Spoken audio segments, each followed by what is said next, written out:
I have to say that the studio manager even feels the instrumental that Panorama gives. Oh, you noticed? Yeah, I noticed. Okay, I mean, that's a good. vibe that Panorama gives to everyone, us included, everyone in the studio, and we're sure it's the same for those of you who are listening to this outside via whatever platform you're listening, terrestrial radio, whatever device you use to listen to us. And, well, we're also vibed up and ready to deliver on our assignment and our mandate. I'm beginning to sound like a politician already. I have nothing to say to that. Anyway, you're welcome to Panorama, this being our English flagship program on this dial, Splash 106.7 FM. Before we forget, we've had a winning streak for over a year, Gbenga. I am Odera Otaru. And I am Gbenga Fayon. You're welcome to the show. It is segmented into two, the first being the issue of the day, where we're going to touch on the federal government and ASU, and of course, the recent intervention by NANS. This is going to run from now until about 5 minutes to 9 a.m., whereby we go on our commercials break and return for the second segment from the pages, where we take you through the stories that you'll find on the front pages of a couple of our newspapers this morning. We are live on Facebook currently at Splash FM 106.7 Abeokuta. So you can reach us there and leave your comments on the live video feed comment section that you see. Also on Twitter at Splash FM 1067 with the hashtag Panorama on Splash. The phone lines will be open, but not right now. That's going to happen much later into the discourse of the program this morning. However, you can also reach us via WhatsApp 0817 555 1067. That's right. That's the background you need to know as it concerns the issue of the day. Well, the entirety of the program as it is, and in essence today. So it's going to be an interesting and a robust conversation altogether. So stay here. We'll get started straight away.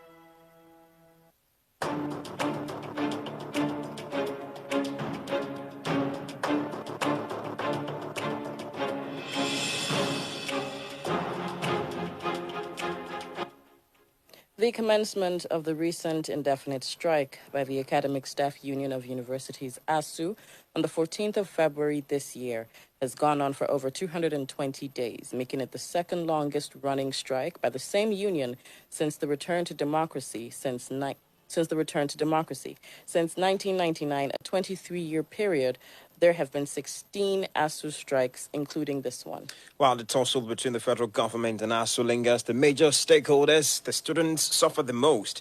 Between the COVID-19 pandemic and the recurrent strikes in the last few years, they have easily lost about 2 academic years and counting. This frustration has led them to take certain actions recently to ensure they are heard. Students under the aegis of the National Association of Nigerian Students on Monday, 19th September, made good their earlier threat to ground activities at the Murtala Mohammed International Airport, Lagos, when they defied early morning downpour to block access roads to both the international and domestic terminals of the airport, which left air passengers stranded, forcing airlines to reschedule most of their flights. In recent developments, however, and what seems like good news for everyone, the National Industrial Court NIC sitting yesterday in Abuja gave orders to ASU to call off its strike after a suit was filed by the federal government against them. Quite a lot to unpack this morning as we discuss ASU versus the federal government, the NANS intervention. And we have with us Comrade Kehinde Damilola Simeon, who is the chairman of the National Association of Nigerian Student, Ogun State Chapter. Good morning to you. Thank you so much for joining us. Good morning. Good morning. Welcome. Okay, so let's get into it. I mean, the most recent news as regards this. No, I need to ask this first. What sort of synergy does NANS at the state level have with NANS at the national? Ever since the inception of the new national leadership, after I just concluded a national convention held at the Old Parade Ground, Abuja, Right. which produced leadership of Comrade Umar Parambu as the national president of NANS. There's been a working relationship, a very good one at that, ever since he came on board. And the Southwest being home to most of the powerful national executives in person of the VP External Affairs, Comrade Akite Babatunde, the person of the Deputy Senate President, which is the second officer of the legislative arm of government, in person of Comrade Kundino Elvis, and the national PRO in person of Comrade Isagiwa. We've been working hand in hand with the state levels, at the JCC levels and at the zonal. And the working synergy has been awesome. So, in essence, you're saying that you're abreast of information at the national level as much as what happens under your nose when it comes to the state. So, looking at the judgment given by the National Industrial Court yesterday to order the lecturers back to the classrooms, I did read a certain release by a member of the union, that's the NANS body now, saying that that was a kangaroo judgment and it's not one that sits well with NANS. I mean, why is that the case? I thought the aim was to get the lecturers back to the classrooms. Yes, the initial aim was to get a student back to the classroom, but that's not just it. Okay. We don't want any situation whereby we would have to still go back to where we began. We need the federal government to take up to their responsibilities and do what is right, and that's which is needful. They are proven to be irresponsible right from the beginning of this whole thing. Why should ASU... What party is proving to be responsible? I'm talking about the federal government. Okay. Yes, because according to the United Nations Act, it says that 27% of every nation's budget should go into education. It's not so here in Nigeria. If that had been the case, there won't be any reason for ASU going on strike or the student taken to the streets. Right. So it's just it's due to the failure of the federal government that all these things are happening. So we won't really subscribe to such judgment, because at the end of the day, the students will still be the ones at the receiving end. When you're telling the lecturers, the teachers to go back to classroom when they are not happy, it will definitely reflect in anything they are trying to teach to the students. Will be the ones at the receiving end. So to this, we are only telling the federal government to do the needful, to do that which is right. Right. To take up that their responsibility. That's what we're saying. All right. Well, speaking of going back to, status quo, both the Nigerian government and ASU have consistently repeated the same things over and over and over again. ASU lays down its demands, the government does not comply, a strike begins, and so on and so forth. It is a fruitless and tiring cycle for all involved. But this means that the causes are structural. The reasons behind all of these happenings are structural. So what needs to change? What exactly needs to be done to stop all this, to change at the structural level? What I would say is what I've said earlier on. And the reason for everything is not far-fetched, and the reason that the federal government has proven to be irresponsible, I will continue to say this. Okay. Because they need to invest in education. They need to fund education. Any nation that would grow or that would thrive in any way, you have to invest in such nation's future. And what is the future of this country, if not the youth? And by extension, the students. If you're not spending on education, this is the reason why we keep having crises here and there. Are you putting all the blame on the federal government? Yes, I would put most of the blame on the federal government. Okay, this is why I ask you this question, right? Now, if you look at federal schools, federal universities and private universities, you find out that you have lecturers who tutor in both universities. Why is it that the lecturers put in more effort in the private institutions that they lecture in, right? And then when you come to the federal institutions, it's almost like a decical, because they are assured of, frequent pay by the government, whether or not they do their jobs diligently. How can you put all the blame on the government? Well, that's from your point of view. Like I said earlier on, you can't tell someone who's not happy Just like the ASU national president said yesterday, like you telling a doctor who is unhappy to go and attend to a patient. What patient would go to such doctor at all? So this is what this is the same thing we are saying here. If you're saying the lecturers are doing better in private, perhaps because they are being paid very well, and their welfareism is being taken good care of. This time around, in the aspect of the federal government, they are not doing the needful. Right. An average politician would always update their wardrobe almost every 2 months at the expense of millions of naira. But the teachers that are making all these people be, they are producing both the politicians, producing the doctors, the lawyers, and are the one suffering. They are subjected to hardship and poverty, and you expect them to, to put out their best. It's not possible. Is it justifiable though? To us, the student, because at the end of the day, we will be the ones that are receiving it. That's right. We've always been having issues of ASU strike. They will call it off.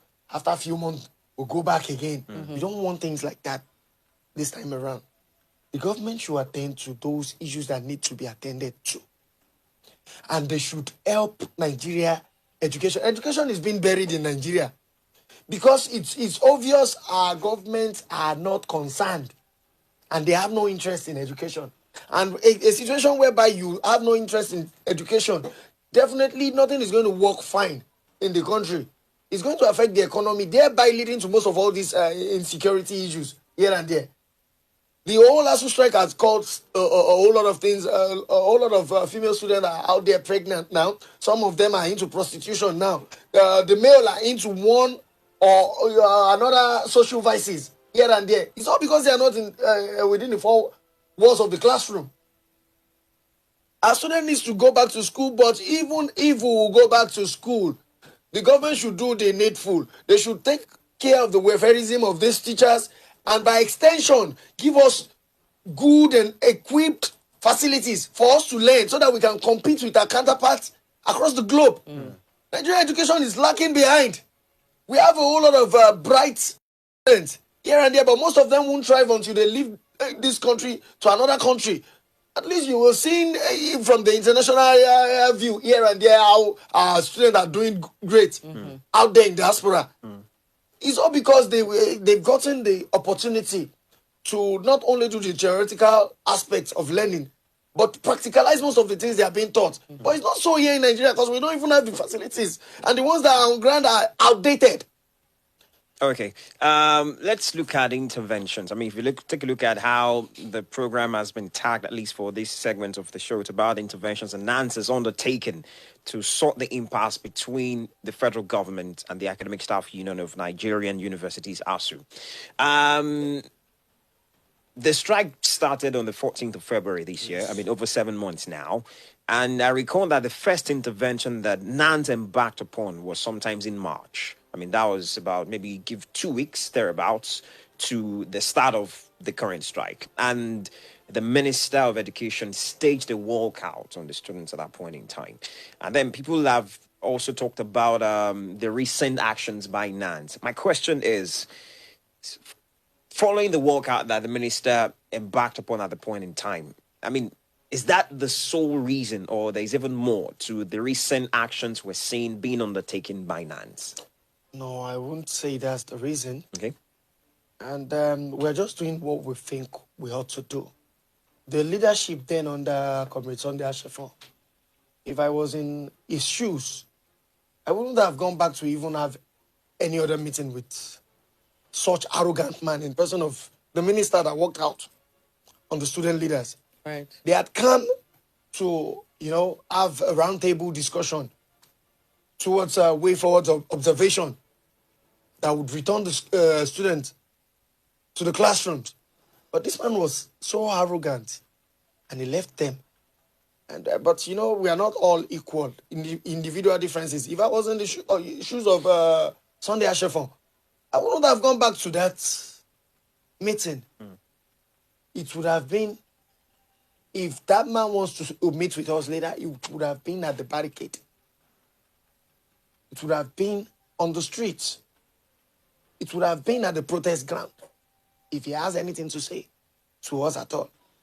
But we, immediately after that occurred then, we at the southwestern zone of the country here have been at the forefront of the struggle ever since then. Most especially, we started it here in Ogun State.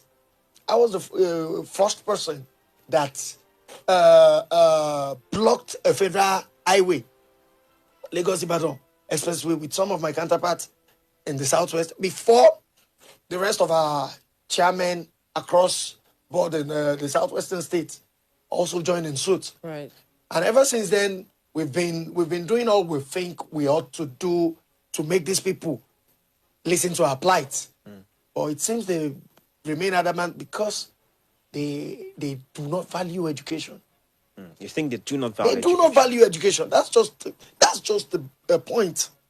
Because any government that do value education won't be acting this way the Nigerian federal government is acting. We are not asking for too much. You're not giving us free education anymore like some people had worked upon in time past. And now we are paying through our nose to study, yet you're still depriving us of some little things that need to be done by a government to a citizenry. But it's not happening that way. Let's look at more recent things now in terms of utterances by spokespeople of the federal government. I mean, recently, I cannot remember exactly who made this statement, but I'm sure it was a minister. Illegal. No. It was not about protests being illegal. He talked about how they don't want to promise what they cannot fulfill. So, is NANS also not looking at it from that angle? As much as we believe that it's possible for a kind of accumulated burden, perhaps from previous governments. But let's not forget the fact that the government entered an agreement with the ASU, which they both had a memorandum of understanding upon. So what we are saying is for the government to do their part of the bidding of that agreement they had. Then, if the government can be giving money to workers of the refineries that are not even functioning at the rate of billions of naira, what will it take them to invest such money in education? If a federal government, while we are battling with insecurity in Nigeria, can go to another nation to fund their security outfits by buying them vehicles at the rate of billions of naira, why not divert that to our education sector? All we are asking is not too much. We are only telling the government to fund education so that the future of this country would be a promising one. We are not fighting for ourselves anymore. We are in this already. This struggle is not meant for us alone. It's meant for those unborn generation. Because most of them will come back to say, what did the people that came earlier on do while they were there? So this is our own opportunity to talk. I'm the NANS chairman of Ogun State today. I have that capacity to talk as the NANS chairman of the state.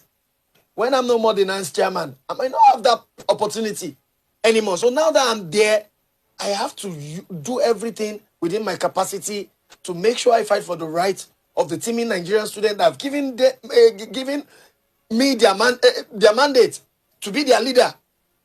So I mustn't fail. I mustn't fail in that aspect. And that is what we are telling the federal government. They failed us at every angle. Okay.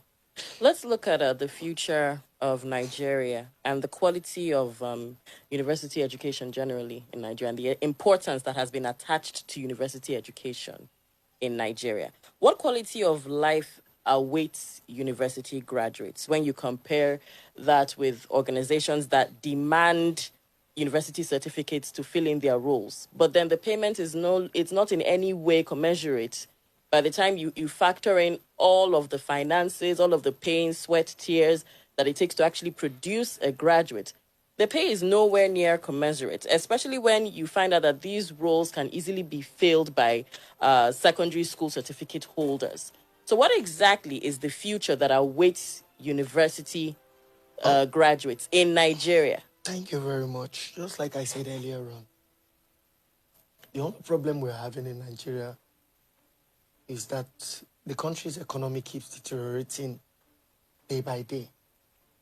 And you don't just treat issues from the top. You go into the depth and look for the roof of that problem, and you treat it from there. And the main issue still centers back to the government not funding education and the government not valuing education. If the government value education and invest in education, definitely if you produce a full-baked graduate, they will thrive wherever they are, and it will boom the economy of wherever they are. If the economy is okay, look at the way the Naira keeps dropping day by day. Even the Republic of Benin, Cotonou, that is close to us here, their currency is better than ours now, which is so absurd. Nigeria keeps lacking behind in the League of Nations, and they haven't gotten it right. The only solution to every problem of Nigeria, be it insecurity, be it finance, the economy, or anything, still centers back to education. If the education sector is being funded very well, then that means the government is working towards a brighter future for the nation. Isn't this a situation of the society not valuing other forms of education aside university education? Now let me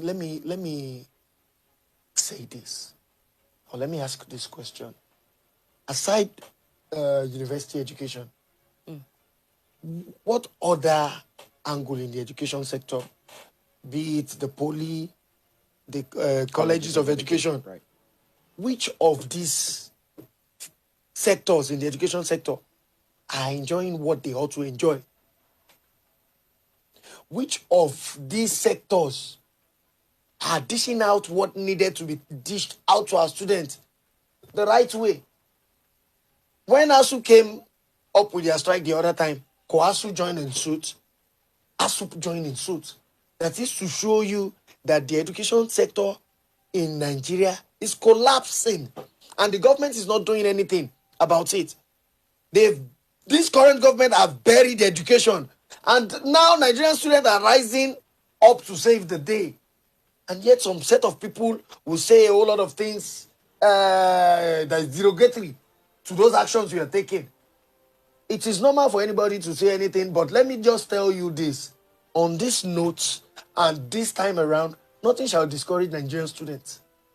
Because we are not just fighting for ourselves, we are fighting for the future of this country. Right. Yeah.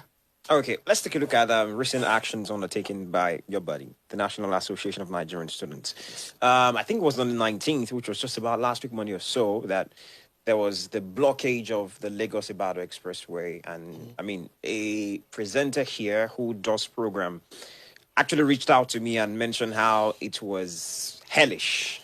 They couldn't move, basically, and all of that. And I think I listened the following day as well to one of our programs, and callers lamented how they faced hardship as a result of that action. And many have talked about how they feel, instead of going to where it pinches those who are the helm of affairs, you seem to be transferring aggression on innocent people. I mean, are you not also rethinking that? Because in the process of having to say you're making your agitations and your displeasures known, then those who should be supporting you are raising that. I mean, why are you making us to suffer? Let me say this. I would make use of this two Yoruba adage before going on, if you permit me. Yoruba will say titariro lankola. That is, you undergo pain when you're trying to, maybe have an incision Right. on yourself. Right. And Orun Yabo, Insure Niko, if heaven will fall, it's not an issue that affects just one person. It will be a collective thing. Effect on everyone. Now, what I'm trying to say in the essence is that I told you earlier on, this struggle, this fight is not just for Nigerian students. It's for the future of this country. We've been at it for a few months now. We've been on this issue, and it's been the student alone. We want everybody to have a feel of what we're feeling. The gridlock you're talking about didn't just affect masses alone. A minister and some government officials were also held in that gridlock. You were able to confirm this? Yes. Okay. Their security aid came to the barricade today. We stood our ground and nobody would move an inch. Even some personnel of the Nigerian army too got there.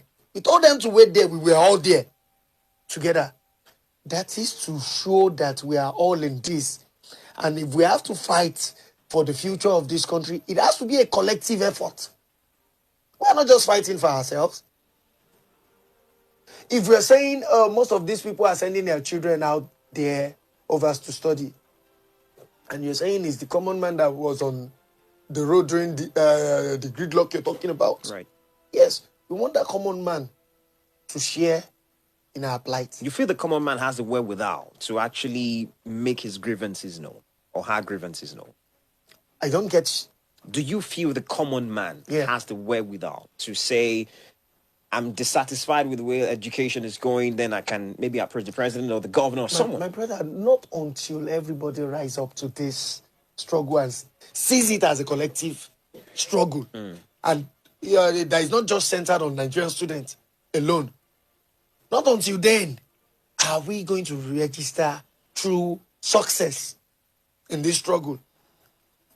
It has gotten to a point that not only students, artisans, and people from every other walks of life have to join in suits. Bankers, everybody. We are trying to... This is a fight to defend and the fight to uplift the future of Nigeria. So it's not just a thing that affects the students alone. If the education sector is faulty, then the whole system will be faulty. That's the main reason for insecurity. That's the main reason for the economic breakdown here and there.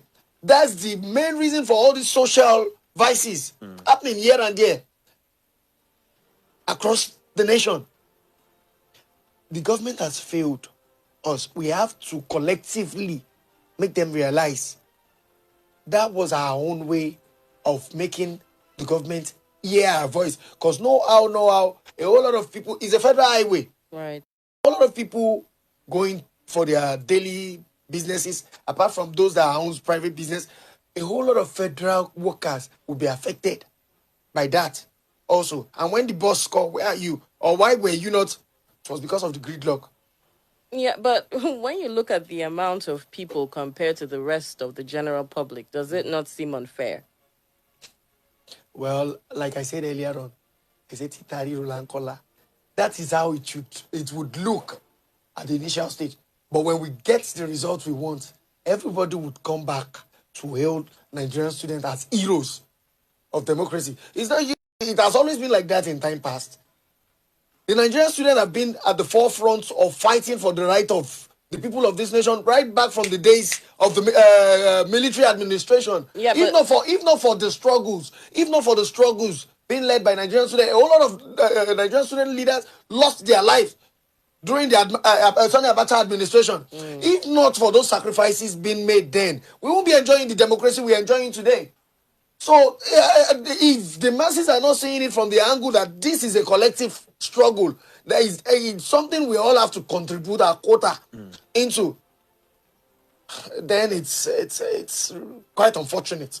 Okay. Well, I should also ask, in the process of the FG and ASU having to negotiate, is NANS privy to some of the terms of that negotiation? And this is what I mean.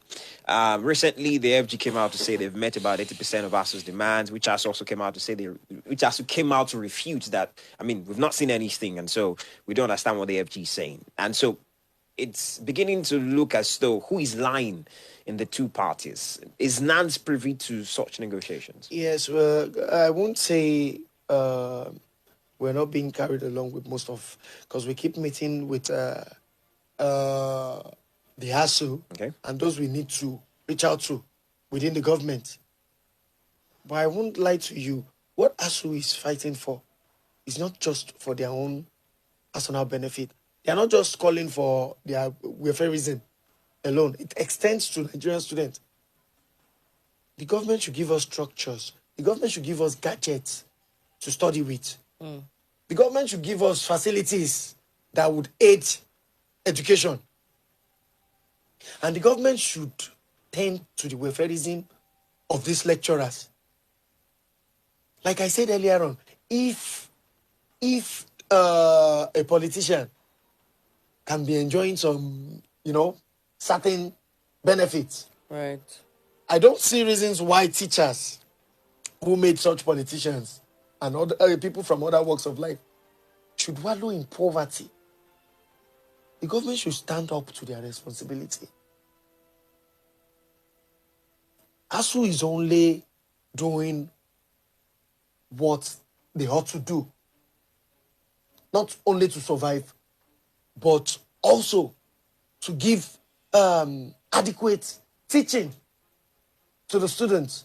Things that would aid teaching are things they are asking for. By extension, the welfareism of the students also. So what ASU is asking for is not too much.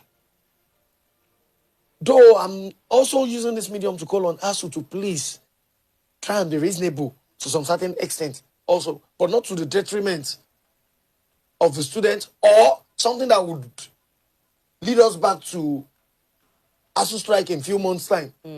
Anything that needs to be tackled should be tackled now. They have us.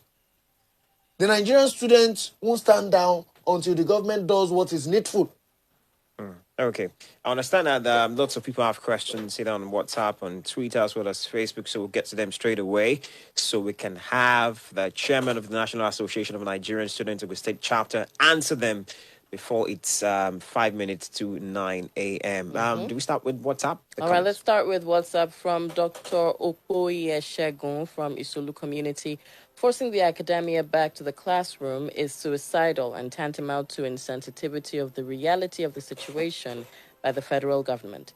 You can't compel hungry and angry lecturers to impart knowledge and skills on the future generations. It doesn't add up. Imagine Auntie Aisha celebrating her daughter-in-law for bagging a first class in architecture from a university in the United Kingdom, when millions of youths are languishing at home due to the ASU strike. Afisuru, I speak in Egba. I'm proud of you. I'm proud of myself. All right. Abdul Rashid Okenla says, I want to know why your activities, I mean the blockages, are centered mainly on Lagos and Southwest. Do your students know you are inflicting more hardships on we, your parents? Or do you students know you are inflicting more hardships on we, your parents? Yeah, that's probably what they meant to say. Good morning. To the comrade in the studio, what are the reasons why NANS protests and awareness are with the southwestern part of Nigeria? What of other zones within the country? That's from Fola. He goes on, the government of the day APC will find no solutions to the myriads of challenges in the country. Health, education, power, security, infrastructure, refineries, economy, governance, name any sector. Since this present government is deceitful, serial defaulters full of propaganda. During Jonathan's administration, then Lai Mohammed said, how much is ASU asking from GJ administration? Now to Lai Mohammed, what is stopping your APC-led government to revive education rather than prolonging the ASU strike? That is also from Fola. So I think we have more questions, but the majority of questions seem to center around why are the protests happening only in the southwestern part? And are you considering your parents in the... Well, I'll first of all take the issue of the parents being affected. That is to show that we're sending out a clarion call to them to also join us on the barricade, to join us in this fight, not for our future alone, but for the future of the unborn generations of Nigerians that would come and that would say prayer on our behalf, either positively or negatively. And to the issue of why is it Southwest? Yes, the reason is not far-fetched than the fact that the Southwest is the most ideological zone.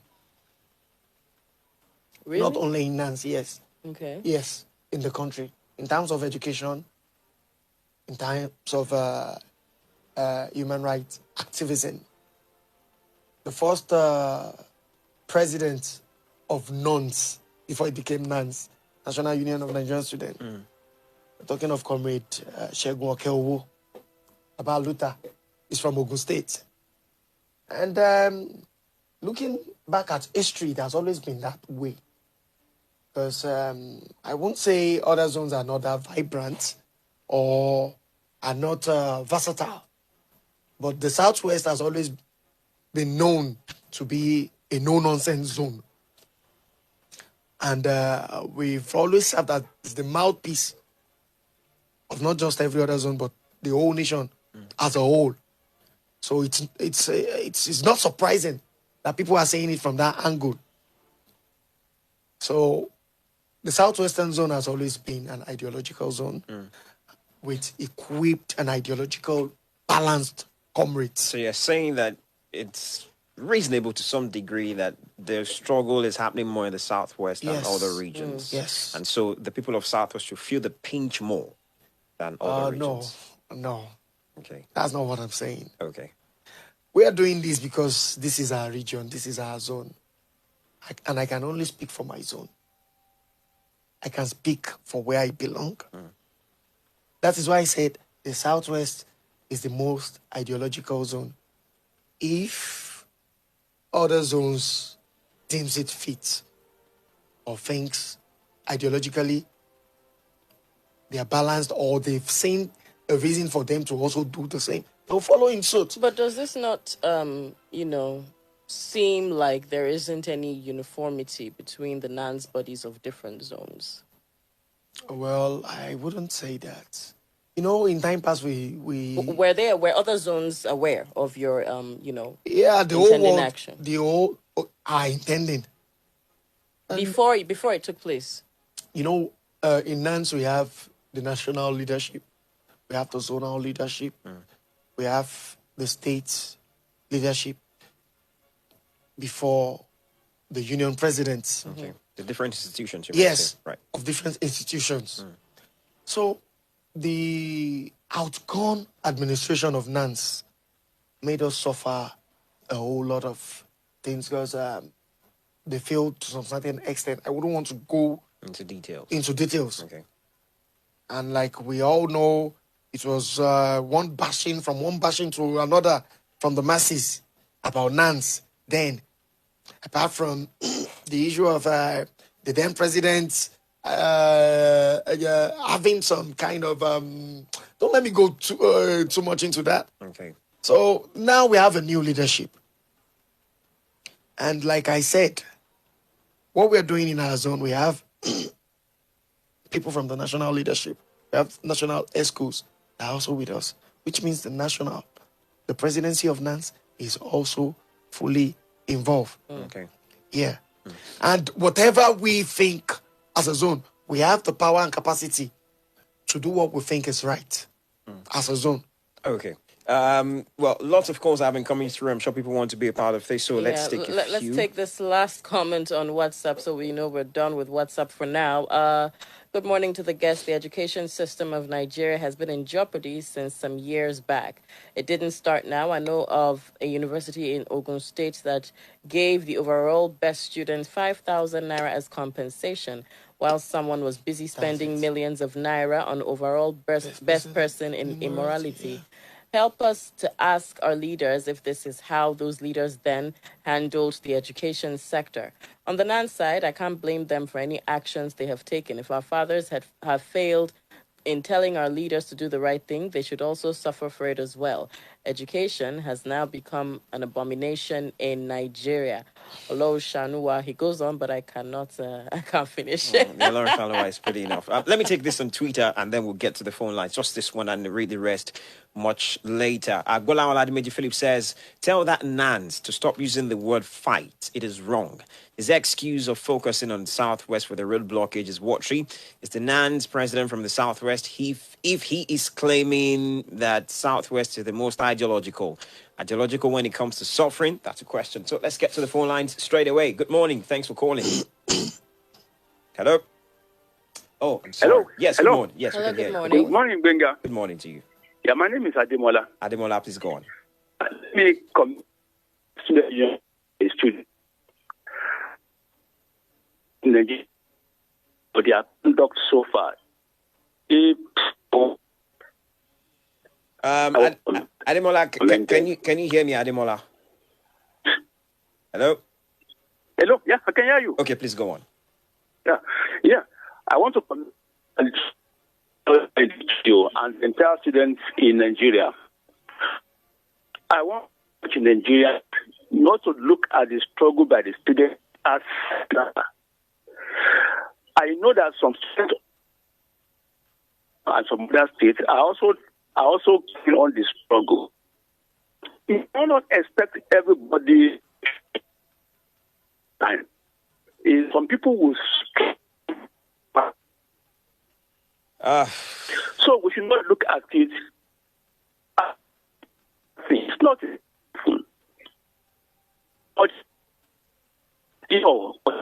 pray. Okay, I'm sorry, I would have to end this. For some reason, we cannot hear. Okay, so Mr. Lados, you can call us again. Okay, I would personally oblige that we're able to hear you once again. So please do call the line. Let's take this short comment on WhatsApp. ASU should not back down on this matter. How can you listen to Mr. A concerns without concerning Mr. B's case? The court is very biased on this. This issue is Don't worry. Just move on. You got from me, Taushi. All right. Hello, good morning. Thanks for calling us. Hello, good morning. Good morning to you, Tajuddin. Yes, this is Tajuddin from Agbo. All right, please go on. Yes, God bless. Good morning, comrade. Good morning. Thanks so much for. I would like to say that this road blockage and the like, don't you think it affects? Hello? Yes, go on. Oh, okay. Don't you think it affects people that really have little or no impact on the struggle much more than it affects the people who are hard to make things work? Because looking at it, if you claim that people who are moving on the road should just stay there, what do we have to say about ambulances? Even if it's not ambulance, private cars may have emergency things to attend to. Some might be on their way to an interview that may likely get them a job that will suffice them for the rest of their life. Things like this. I believe that people that can actually make things work are not likely to be affected in this particular struggle of yours. So I think rather than inflict more hardship on people, you guys should look for a more strategic means of getting your message passed across the relevant authority. Then talking about the southwest of a thing, we are talking about the National Association of Nigerian Student, NANS, national, not Southwest Association. So if it has to be national, I think that it has to be a top-down approach, starting from the national body, and it should actually be strategized in a way that it has impact across every zone. Because if you are concentrating in the Southwest, let's look at it. what impacts do we think that can have? Thank you. All right, thank you very much. But I think you should just respond to the emergency that he raised in a few minutes. Yeah, a minute or I so. would say this, that Nigerian students here in Southwest, and most especially NANS, Ogun, JCC, are not students that are not reasonable. During road blockage, anytime we have issues of emergency, we normally let them go. How were do you cases. how do you ascertain that there are emergencies for They- real? As soon as we are, like the one we held at Lagos Ibadan Expressway, Right. we were told they're rushing someone to the hospital.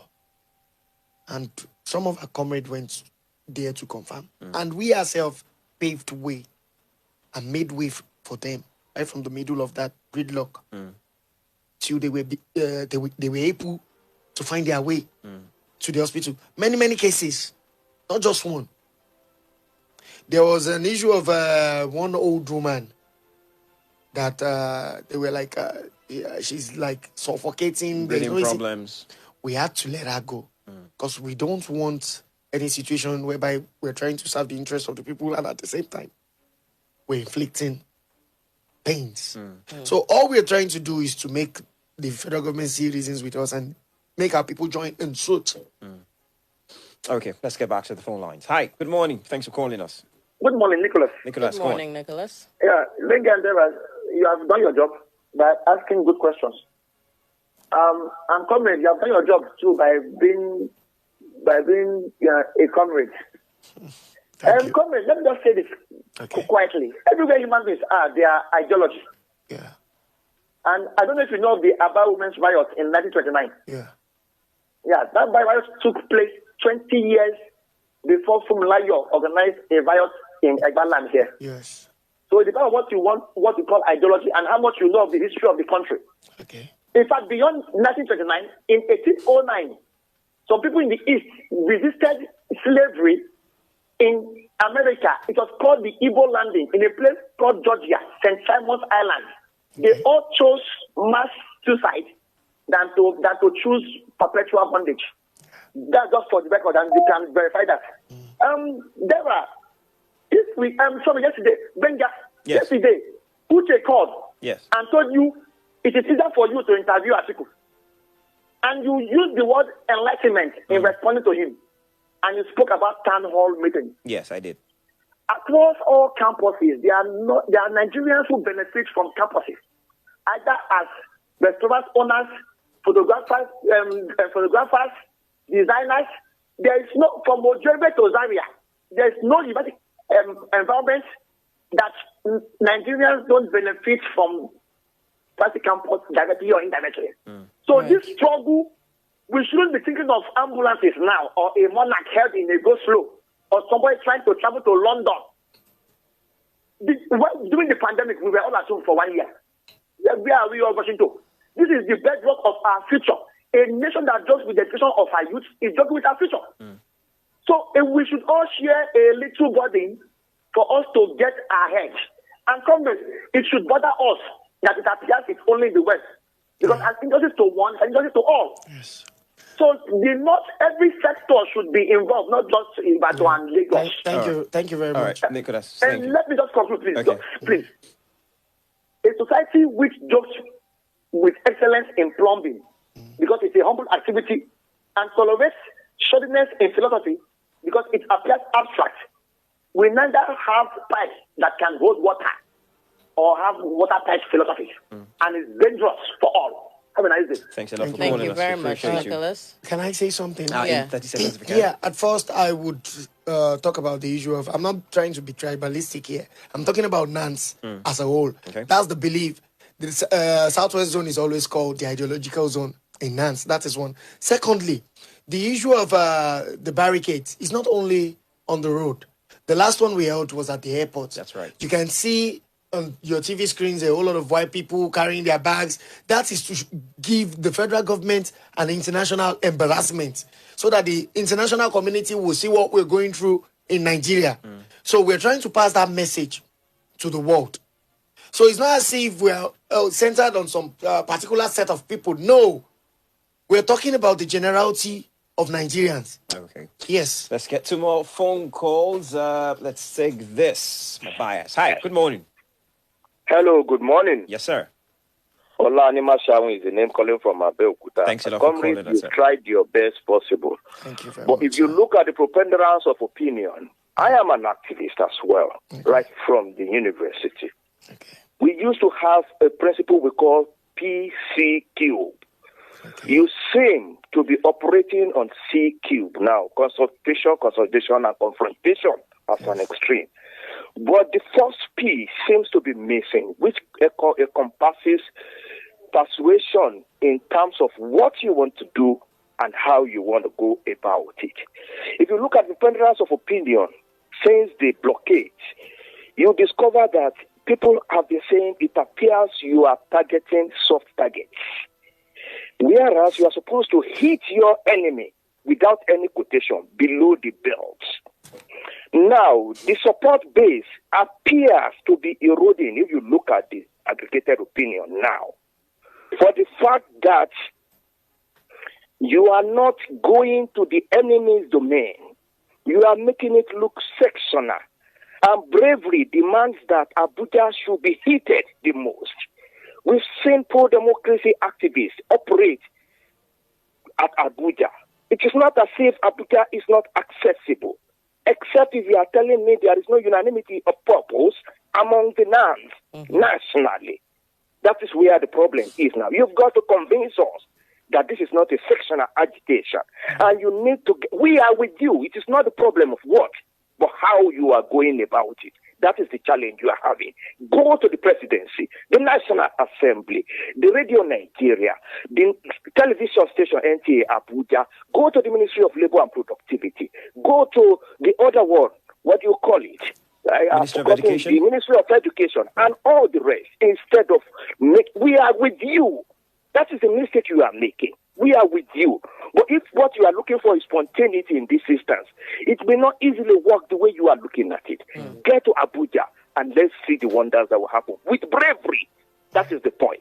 Thank you very much. Thanks a lot. Thank Let's take a you. final call and then you react in a few seconds so we can just let you go. Hi, good morning. Thanks for calling us. Good morning. This is Kole calling from Abeokuta. Okay, All right, Kole. please make it count in 30 seconds if you can. Would appreciate it. I am not someone who likes to blame the government over every issue because I believe there are a whole lot of stakeholders that are into play when it comes to nation building. When we are talking of this ASU strike, there is ASU involved, there is the government involved, there is the students involved. If the government have been clamoring for this issue they are fighting over, it has been there since the past administration, and they've been going on strike. They've gone on strike over it something like 3 times, Right. and this thing has not been resolved. Why don't ASU and the government go to the round table, look at a workable solution, not just saying that you have to stick with the agreement all the time. All right. If the agreement is not workable, they should find a particular way to adjust it to the extent that the government will be able to come to the terms and the ASU will be able to come to the terms All right. together. All right. The students' life. Okay. Thank you very much. Thanks a lot. I'm sorry we have to let you go because we're pressed for time. I mean, in 30 seconds, are you looking at re-strategizing now? Or No, right from day one. He was talking about PCQ, ICCC, the 3 C's of Aluta, consultation, consolidating on a consultation before going confrontational. The earlier mentioned 2 C's have been handled before the last one. And now to talk about why are we not going to Abuja? We have some of our comrades over there working on something also. We started with the roads, from the roads to the airport. And mind you, those roads were not state-owned roads, federal roads. Okay. That is to see that we are targeting the federal government. From there, we move to the airport. The next line of action, the Aso Rock Villa is not going to be left out. It's going to be much more fierce than the way it is now. okay, thank you very much, Comrade Kehinde Damilola Simeon, for being our guest today for the Issue of the Day segment of Panorama. We wish all of the very best. I mean, we'll keep in touch. Thank you very much. To learn of happenings. Thank you so much for coming. Thank you. Stay tuned. We'll take our commercials right now. When we return, we'll return for the second segment from the pages. This is Splash 106.7. Don't touch that dial.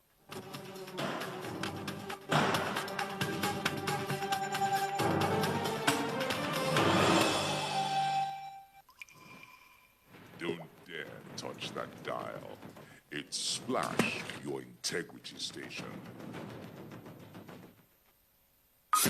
Ọ̀yá lágbolé aláyọ̀ torí pé eléyìí gangan dùn ní níléeṣẹ́ Atlantic Estate and Homes Limited lórí àwọn ilẹ̀ wọn. Ilẹ̀ onígangan àti ilẹ̀ ìyànàgún pati rádà. 250,000 naira ní. Ilẹ̀ ń bẹ ní Òbúrò Àwòwò àti ẹ̀yìn Ecogas lólómore. Akíjọ́lé làlà Ládìrín extension. Bẹ́ẹ̀ sì ń lé oko wọn. Alábàtẹ́rinlẹ̀ Ìṣìhún Mọ́lọ́gẹ̀dẹ̀ Kọ́bapẹ́ Ṣàgọ́ Orílẹ̀ Ọba dá oko pàkúté. 25,000 naira làwọn ilẹ̀ yìí. Ẹ bára plot bẹ́ta ẹ ti láǹfààní sí ìdajì. Ó jẹ́ ékalera òdìlẹ́ gbàsè. Àwọn onírà ti wà ńlẹ̀ tí wọ́n ṣe àlàyé tàbí báyìí rà lórí ìrètò bá ilé oko yín mu 30 ilé ẹjọ́ lónìí bú Lagos Abeokuta expressway lọ́nà tó lọ sí Biori láfihàn Abeokuta Ogun State 081 38 45 45 00 081 38 45 45 00. Ọjọ́ kejìdínlógún oṣù kẹsàn-án ọdún yìí làǹfààní yìí yóò wà sópin. Mo ti dọ̀nílẹ̀ mo ti dà láyọ̀.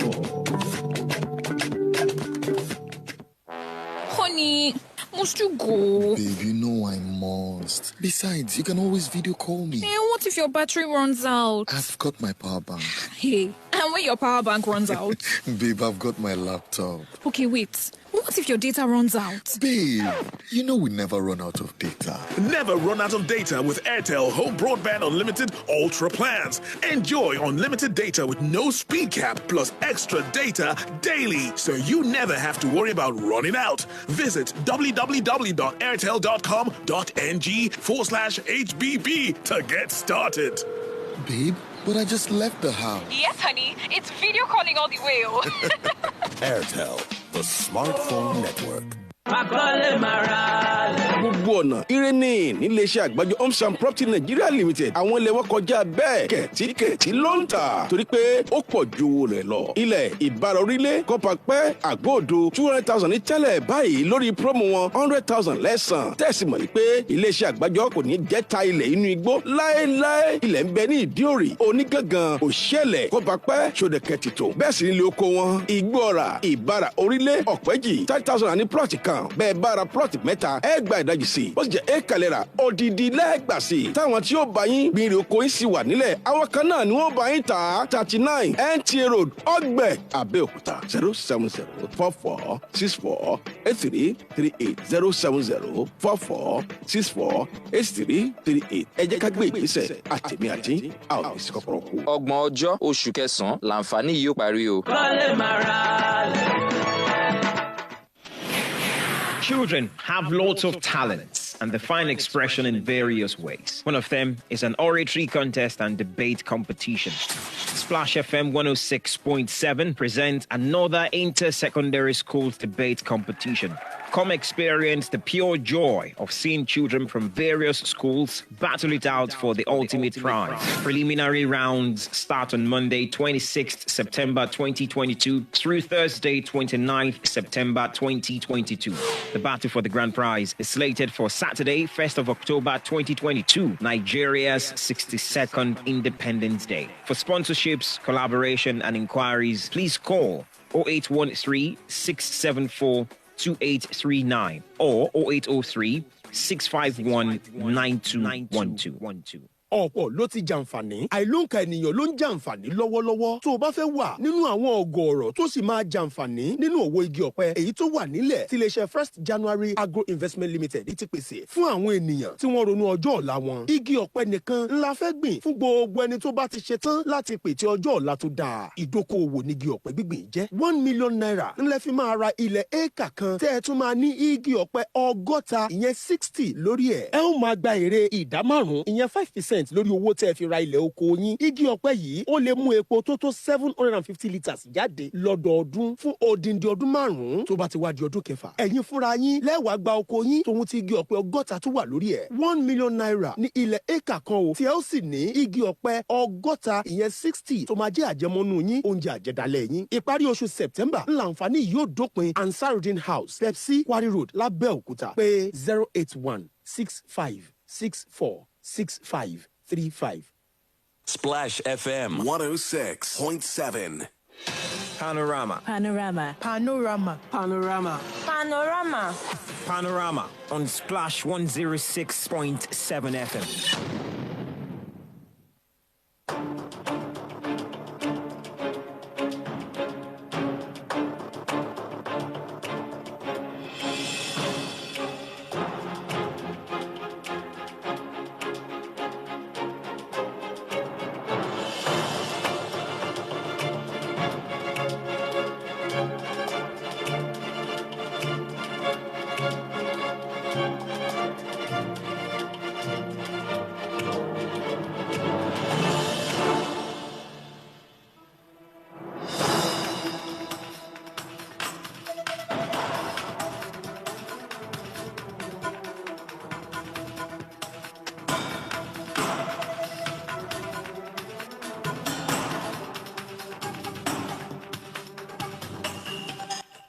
Two minutes past 9 a.m. now in the city of Abeokuta. You're welcome back to Panorama on this dial, Splash 106.7 FM. This is the Integrity Station. We have quite the mammoth of comments. I mean, it's incredible.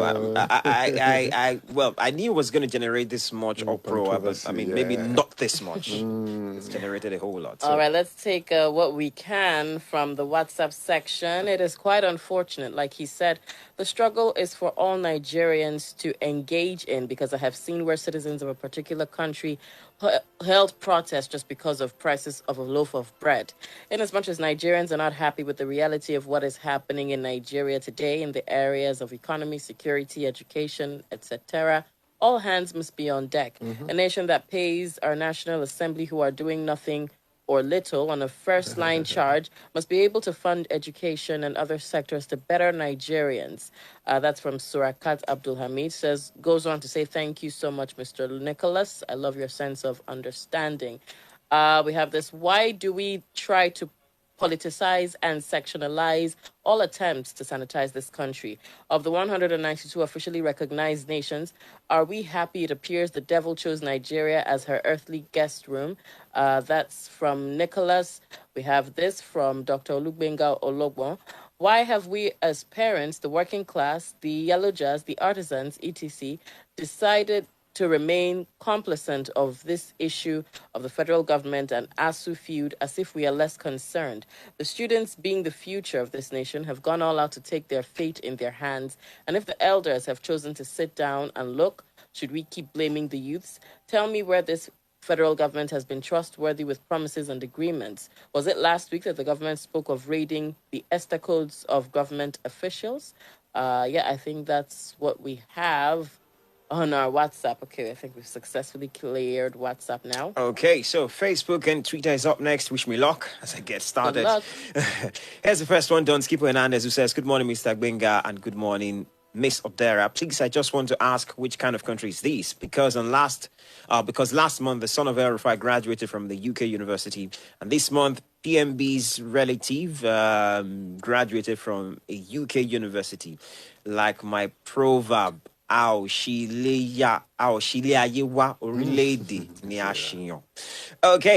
this is from Engineer Sadiku Adiwale, who was commending the comrade in the studio. That's the NANS chairman in Ogun State. You're communicating and vibrating, very articulated. Here is another. Don Skip Hernandez again saying this country issues just be like, I'm not sure I can deal with what you've typed here. Matthew Daniel says, good morning. I want to say that the federal government wants to better education in Nigeria. Enough of saying Nigerian graduates are not employable. The tools to work with are not provided by the federal government. Nigerian youth should vote credible leaders in 2023. Enough of keeping quiet when the elected rulers are not doing the needful. Here is another one from Sheson Hezekiah. Unfortunately, there are questions, but I'll just read them for the sake of ensuring that they are heard. My questions are these. One, what are the real agitations of the ASU? I think that's pretty much in the open. Two, why is FG continuing to push over the agitation from one administration to the other? And three, why is it now that the electioneering campaign is about to start that FG is now using veto power to force ASU back to class? Well, it wasn't veto power, it was a court ruling. So that's where you have it. Okay, that's done with Facebook. Let's let's start with Twitter. When we're starting all the way from 9 hours ago when the comment was first pasted. NANS must keep putting pressure on federal government until it meets ASU's demands. ASU is fighting for a better educational standard for our people. The federal government says there's no money yet. They are building railway lines to Niger Republic. Well, gullible Nigerians will still vote APC in 2023 elections. We have this from Kehinde. To the House of Representatives Speaker that mediated in the federal government versus ASU strike. He was in Harvard running a course while the strike was going on. Can something meaningful come out of this? Executive and legislative arms feeding fat judiciary and other sectors fasting. From Bola Obadimeji. Okay. All right, from Abimbola Shobajo, he says, number one, but there is one thing I don't seem to understand when people show their dissatisfaction when we hear that children of our politicians and well-to-do Nigerians graduate from university abroad. Two, the question is, if you and I are also in that position and have the financial capacity, wouldn't we also want the very best for our children? Exactly. Many of them have enrolled their children in the university abroad far before they found themselves in the current political position. He goes on, while some of them did after gaining the political post. Now, do you think the problem in the education sector, if this country is caused by this administration alone? Capital no. This has been problems inherited by past administrations, added by the ones created by this administration too. And the solution to this cannot be solved by one administration if truth must be told. If me too gets money, I go send my kids abroad for education. I think there was one I missed in between. All right, from Kehinde, I will appeal to Splash FM's crew to visit Funab when things are normal and see for themselves. Lecturers, students, ratio facilities, equipment, students, welfareism, hostel status, water supply, power supply, etc. Things are bad. We have this from Bola Obadimeji. I think that's the one you took. Yes, that's the one I took. All right. From Idowu Olakunle. Good morning, Splash. The simple truth is that NANS is being misguided. They have not thought through their actions thoroughly. The conflict is neither NANS versus ASU, nor is it NANS versus federal government. Why are they trying to make it their own issue? He goes on, when you are fighting for your rights against a formidable force like the federal government, if you fail to be pragmatic in your approach, you lose. Simple. Some of us were saying that ASU has not been pragmatic enough. You see the results. NANS is following the same line. And finally, NANS should focus their energy on ensuring that the present party in power does not get into power again for the next 12 years at least. That is one way to be pragmatic. You avoid violence and discomforting others. That is it. Oh, okay. There's actually one. Did you take the one from Kehinde? Okay, I think you did, actually. Yeah. I'm sorry. The one I said I took before, I actually did not. From Bola Obadimeji Phillips. I was trying to get the first one. So it says, stop calling ASU strike on NANS blockade of roads as collective fight. Not everyone attend those schools. Stop comparing ASU with politicians. That is jaundiced way of thinking. And then it goes on to say, as intellectuals, as they are, let them come up with solutions to funding of the school. All right, we're done with the comments. Thank you, everyone, for sending them in. Means a great deal. Yeah. All right, now we're on to the second segment, finally. From the pages, I have with me the Punch newspaper. And I have Vanguard newspaper with me. Headliner, IU must go. PDP calls emergency meeting over governors and others gang up on page 2. As Wike, Makinde, Fayoshe, George, Ghana, others pull out of presidential campaign. Southern PDP bloc says Atiku failed to honor London agreement with Rivers Governor's camp. I cannot decide IU's fate, ex-Vice President replies. Aggrieved campaign council members. All of this on page 2. Pengasson fingers military in 600,000 barrel daily stolen crude on page 18. ASU to appeal ruling, parents want strike to end on page 16. Senate confirms Ariwola new CJN gets agenda on page 12. Court sets aside $47 million Paris Club payment judgment on page 8. Northern Christians will mobilize against Muslim tickets. That's coming from Lawal on page 30. There are pictures here of the Onga. Buhari promises credible polls, seeks debt forgiveness. We have a picture of the President of the United States, Joe Biden, and also President Muhammadu Buhari. Fraudsters hack bank, transfer 523 million naira to 225 accounts. You can find those on pages 4 and 5. No post-conviction bail for Baba Ijesha, court rules.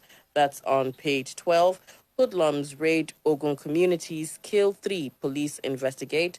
Also on pages 4 and 5. And that's what we have on the front page of the Punch newspaper this morning. Let's take you through the Vanguard now. The big story on the front page is this. White Court ordered ASU to call off 7-month-long strike.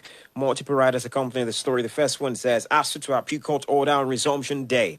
The second writer, it's a win-win situation. That's according to NANS. The third writer, everybody's tired of strike. That's according to the parents. And the fourth writer, FG declares no victor, no vanquished.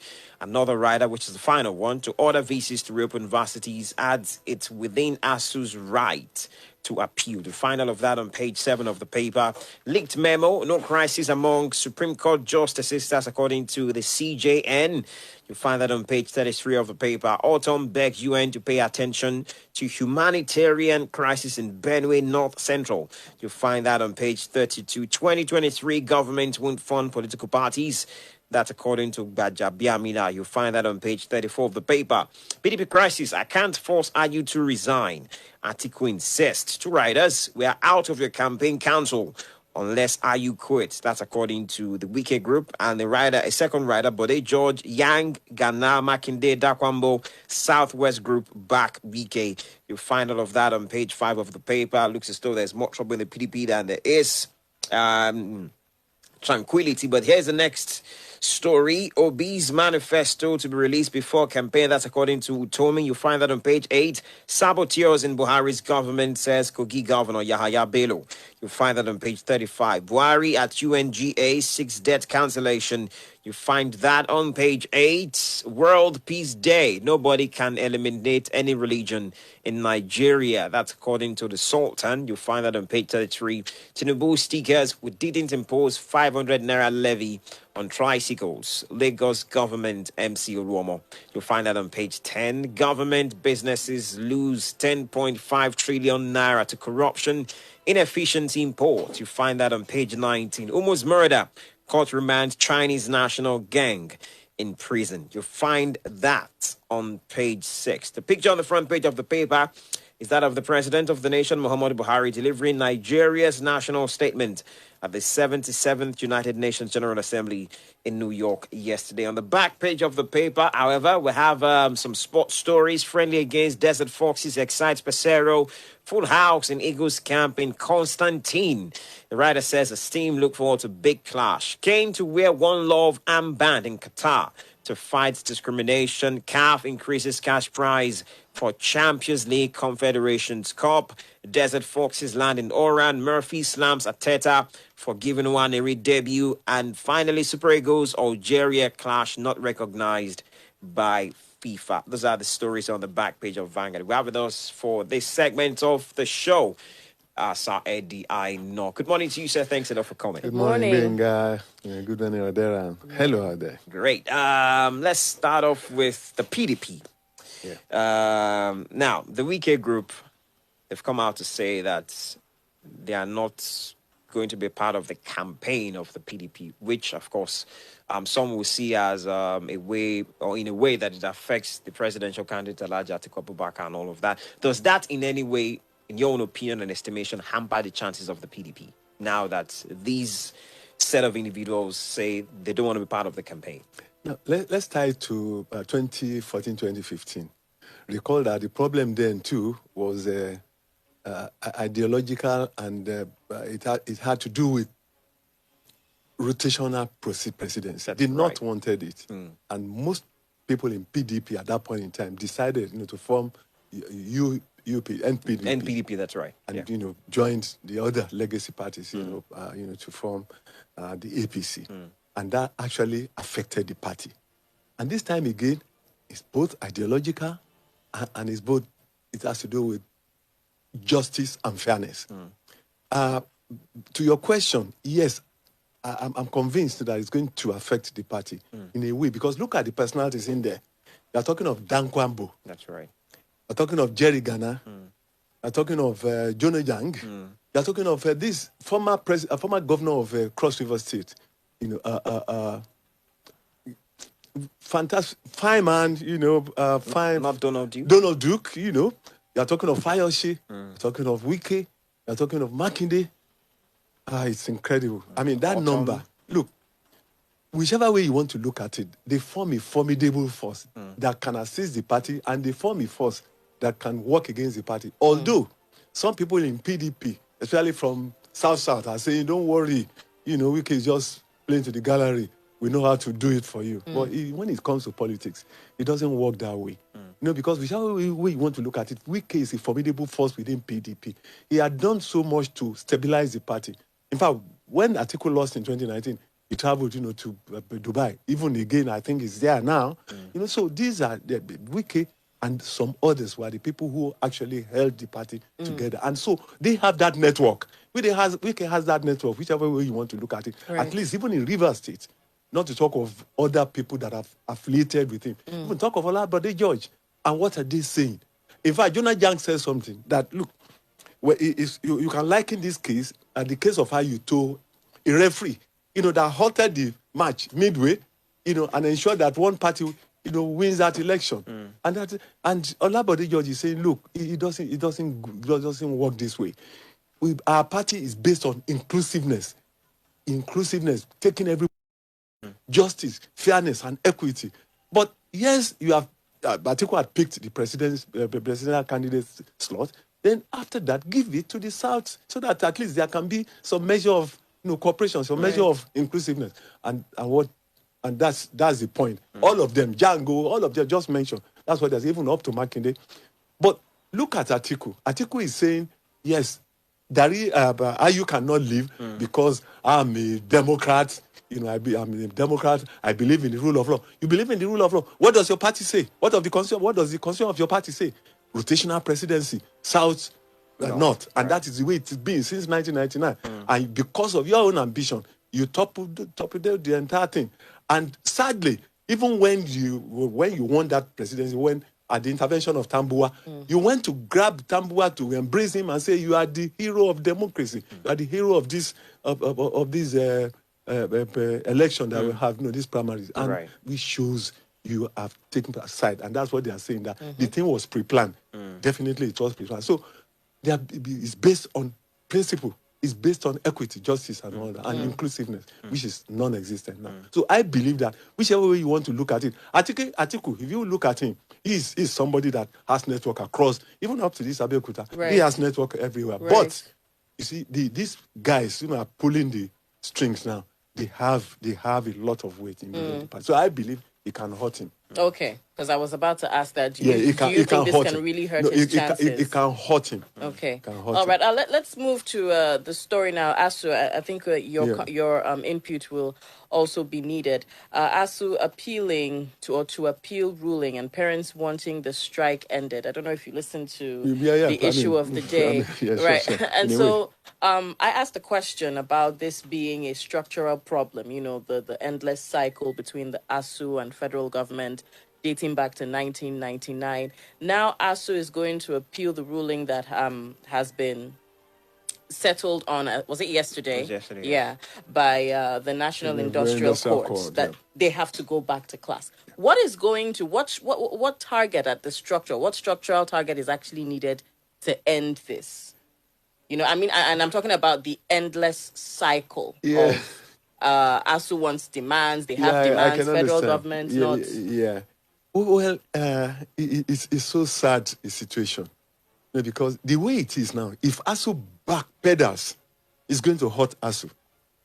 Because if they go back and the federal government, true to its character, refuses to pander to what they want, then ASU will not want to go back again, because people will say, what is the problem again? What were you looking at? Why did you go back? Because they have cancelled. That Falano said something. He quoted one section, section 1 of the arbitration panel thing, that ordinarily they ought to have gone to the arbitration panel before going to the tribunal.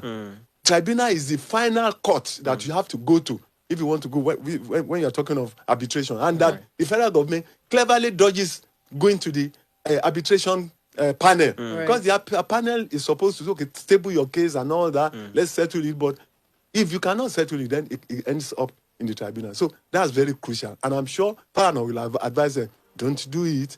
But what I'm worried about is the life of everybody, especially the students, the parents, and all of us. Even those of us that do not even have children in school again.